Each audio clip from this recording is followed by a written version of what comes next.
ప్రపంచంలో ప్రతి ఒక్క వ్యక్తి ఏదైనా పెద్ద కార్యాన్ని చేయాలనుకుంటాడు. కొంతమంది ఇలా అనుకుంటారు, అసలు ప్రపంచంలో ఎవరైనా ఎప్పుడైనా ఎలాంటి పదవికి చేరుకోవాలనుకుంటారంటే ఎక్కడైతే ప్రపంచంలో ఎవరు చేరుకోలేని స్థాయికి. ఇక కొంతమంది దానిని చేయటంలో విజయాన్ని కూడా సాధిస్తారు.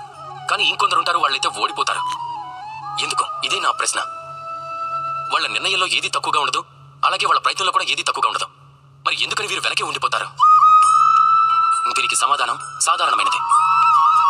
ఈ ప్రపంచమే. మీకు ఇది కూడా చెప్తాను ఎలా అన్నది. మీరు ఈ ప్రపంచంలో గొప్ప కార్యాన్ని చేయాలనుకుంటారు.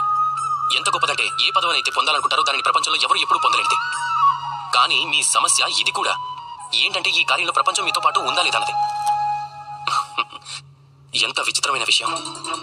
అని మర్చిపోండి ఈ ప్రపంచాన్ని. ఒంటరిగా జీవితంలో ముందుకు సాగండి. గంగోత్రి నుంచి ఎప్పుడైతే ఒక నీటి బిందువు బయటకు వస్తుందో అది కేవలం ఒక్క నీటి బిందువే. కానీ ఎప్పుడైతే అది దాని ప్రయాణాన్ని ప్రారంభిస్తుందో అప్పుడు అది అన్ని బిందువులతో కలిసి ఒక నదిగా తయారవుతుంది. అది గంగగా మారుతుంది. ఒకవేళ మీకు జీవితంలో ముందుకు సాగాలంటే ఒంటరిగానే ముందుకు వెళ్ళడం నేర్చుకోండి.